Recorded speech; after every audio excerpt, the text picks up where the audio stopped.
Bienvenidos de nuevo, estudiantes de todo.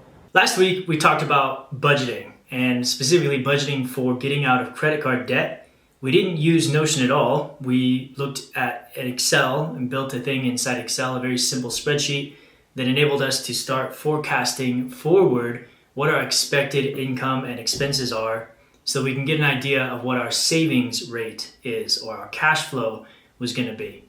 Now this week, what we want to do is start thinking about how we can develop a system to start tracking our actual income and expenses as they occur. The reason is because, as you know, things don't always go according to plan.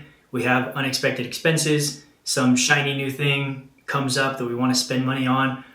Maybe we don't earn as much as we were hoping, because if you work an hourly job, especially if you're in some kind of service industry like me and you get tips as a large portion of your income, that's not always super predictable. Sometimes maybe you'll have a bad week or a bad month, and whatever the case, having a way to systematically see what the specific numbers are that you're bringing in and that you're spending, and the difference between those will enable you to make sure that you are consistently, systematically growing richer as time passes.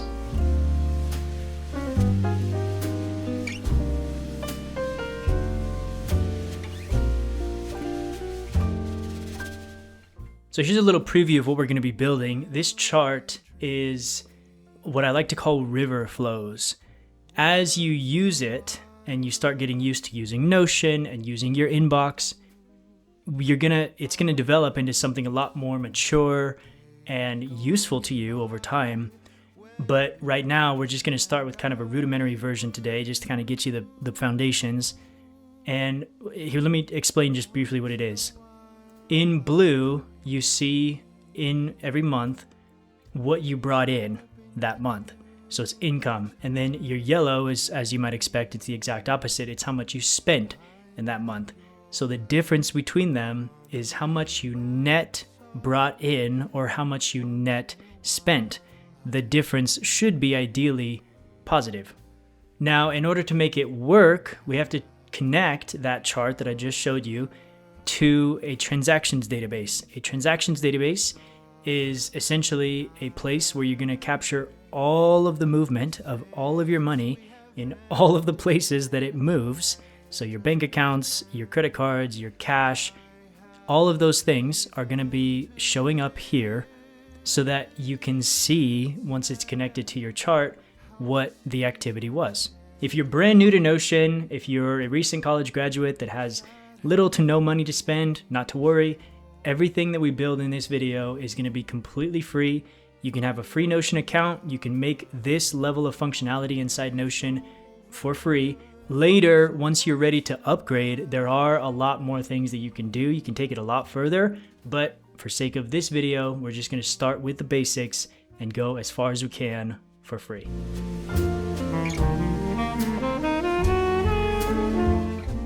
All right, so we're going to start with the foundation of all of this, which is a single database inside of Notion. Databases are a huge part of the functionality inside Notion. So what you need is a new page. And then I'm just going to call it databases. You can store all of your databases here. You can keep them in different places if you want, but we're just going to need one for this video, for this tool. So I'm going to create a database by creating a / and typing in database. Go ahead and select the full page one. And now this is a brand new database, so we don't need to select one that we already have. We're going to give it a title instead. I'm going to call it transactions. And now we need to give names to the different types of data that we want inside of our transactions database. The first is the name of the transaction itself. If you go on to pay for BankSync, the service that I use to have all of my transactions automatically pulled from my bank and other accounts directly into Notion, this is where the sort of description of the transaction will fall. And then you want the date, the amount, of course, which is a number property. We want the account, which is a select property. I'll fill that in later. When was the transaction added into Notion? In other words, when was it the record created? I'm going to just retitle this added. And then the last one I'm going to add is a field that's going to help us with filtering our views later. It's a formula. So we want to create a formula, and then I'll put this in the description so you don't have to type it all out manually. But here it is. Essentially what this says is if the amount of the transaction is a positive impact on our bottom line, meaning it was money coming in, then we're going to call that an inflow. And the opposite is the case with less than 0. We're going to call that an outflow. And then if it's anything otherwise, then we're just going to ignore it. It's going to stay 0. So that should be good to go. It's not showing anything right now, but that's just because we don't have anything in here yet. Okay, so now before going on to create the inboxes view and section and view to actually start capturing our transactions as we go about our life, the last thing I want to do here in this transactions database, I want to kind of clean up some of these properties. The first thing I did is I changed this field date type. I want to change that from a full date to short date because that makes more sense to me and it's easier to see and read. And then in the select field, this is the account that the transaction came from. This is to separate your credit cards from your bank accounts, from cash, etc. And so you can add the different types of financial accounts that you have and that you want to track in here. Okay. So once in a while I dream. Okay, so that's pretty much all we need to get started with the transactions database portion of this. We've got the foundation. Now we're going to go on to build the views that we're actually going to be interacting with on a regular basis. Okay, so we're going to come out here to a fresh page inside Notion. We've got our databases page set up, and inside the databases page, we made our transactions database. Now back out inside of a fresh page in Notion, we're going to create our inbox view. So we're going to create a new page, start with a page, and then we'll create the actual inboxes. I'm going to call this inboxes. The reason I use multiple is because down the road, when you start building out your whole Notion system, you'll see multiple types of inboxes are helpful. So for example, I have my task inbox buttons for capturing different things on the fly. This has actually not been streamlined. I gotta fix that. I've got a new task button and a new task inbox here. But this one I do use. This is for new video ideas for the channel. Every time I get an idea, it's nice because I can access this inboxes page directly from my phone. And so I just click the button and that adds a new page into my database that I use for my video ideas. And then later, when I want to expand on this idea and start working through it, I've got this whole pipeline where I walk through a step-by-step process and I can see it all inside Notion. But that's not the point of this video. Right now, we're going to be focusing on transactions. So your inboxes page, the first thing, I'm going to label my transactions piece of this. And then I personally really love the toggle function of Notion, this little drop-down menu, because you can put things inside here and then hide them at will and reveal them so that you save a bunch of room. You can see only the headers that you want. And when you're ready to look at like the transactions, for example, then you can drop that down, have the inbox, and use it when you want to use it. So what we're going to do is create a view, not a new database, but a view of the database we already created earlier of our transactions database. So to do that, what I want to do is create a list view. No, excuse me. I want a table view. That's the one, table view. And since we're now referencing a database that we've already created, I don't want to give it a title. I want to come over here and link to existing data source. I'm going to find the transactions database that we just made. And now this, even though our transactions database lives elsewhere, in specific, it lives in our databases page, this is just a view of it. So that if I delete this view, it's not going to do anything to the actual database. it's still perfectly fine over here where we created it originally. All right, so I've got my transactions database visible here. I'm going to get rid of this double title because it's not necessary. I'm going to title this inbox. And then I don't need to see every single field of my database here. I don't need inflow, outflow, for example, so I can go ahead and just hide that. I want to see the amount next to the name of the transaction, and then the account, and then the date of the transaction, and then when it was added into Notion. Okay, so now here's how this works. Let's say you go to Walmart and you buy some honey roasted peanuts. What you're going to do is click this button, new transaction. I'm going to title it honey roasted peanuts. If you want to, you can include like the merchant, Walmart. You can include whatever information that you want. It's not really that necessary, but however much detail you want to go into. And then you're going to give it the type of account that you use to pay for the peanuts. In this case, I paid cash. And then how much you paid for them. In my case, it was $2.55. Make sure to put a negative because it's a negative impact on your bottom line. You're spending money. And then when was the date? It was today. So you can choose that.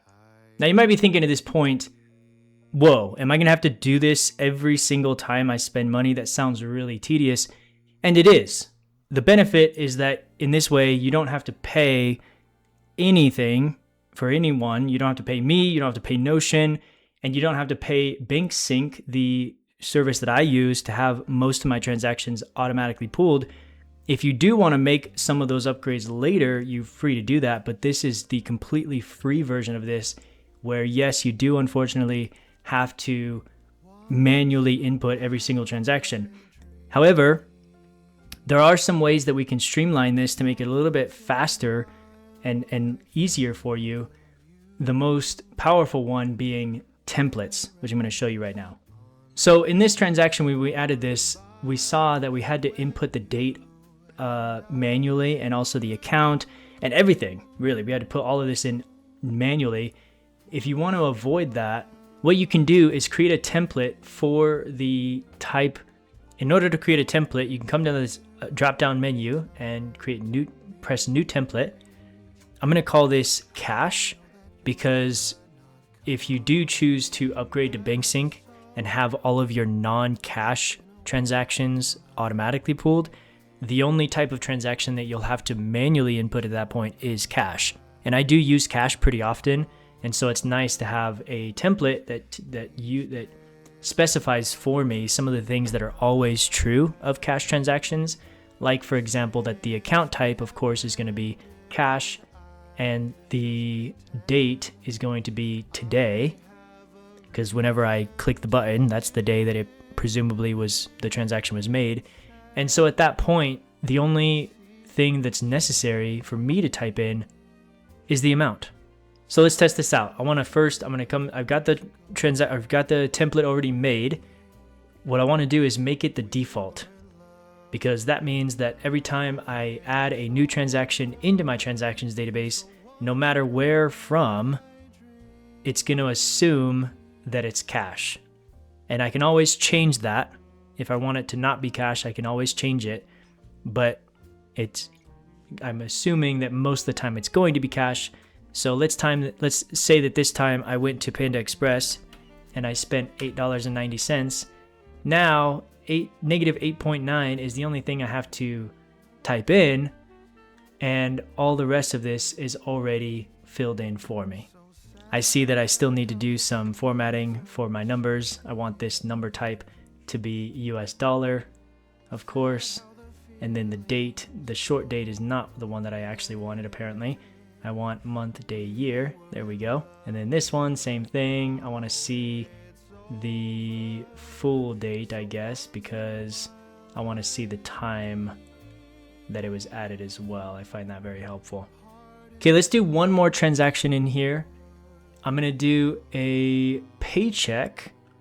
Let's say that you got a paycheck, and in paychecks, you don't generally get paid in cash. You're getting paid probably in your checking account. So it's going to be a checking account. And then let's say that you got paid, I don't know, $527.55. And that was today. this is a good amount of sample data to work with. Now let's move on to creating the chart that accompanies this, which will really begin to give you clarity and insight into what your money is actually doing as you walk through those months that you forecasted and were thinking about in the future in last week's video. Once in a while I think of you. Okay, so back to my sandbox page where I hold all of the pages for this video. I'm going to create a final page, one more page, title this charts. Okay, now what I want to do now is create a view, not a table view of my transactions database, but now a graphic view or a chart view. I don't see it listed here though, so instead we can just go ahead and start with a table view, and then we can link to the data as we did before. But now instead of a table view, we're going to change the view type here over here in the settings from table to chart. Okay, I want to adjust some of these settings first. I want to make the chart the right kind of chart. I don't want vertical. Horizontal tends to be recommended more often because it's easier to tell the difference between different bars. I want to show the amount of each transaction, and I want it to be summed. And then the y-axis, what I'm having here is time. And so in this case, that's going to be our date. And then what's cool is in Notion, even if you have a date field that specifies specifically what day of the month, you can take that data and have Notion automatically interpret it to be categorized across each week or each month or each year, etc. So we got month. It looks like, unfortunately, when I did the y-axis month, that messed up the x-axis. So we got to come back and fix that. Okay, so now if you notice, after first creating this chart, we get $516, which if you're paying attention, you'll see that is not anywhere in our inbox. Where did this $516 transaction come from? Well, what it's doing is it's taking the income of 528 or whatever it is and subtracting the negative numbers to come up with a total of $516. So that's data. I mean, it is information, it's accurate, but it's not really helpful. It's not what we're trying to see. So instead, what we're going to do is we want to group this chart by the inflow outflow category that we made when we first made the transactions database. Let's do that.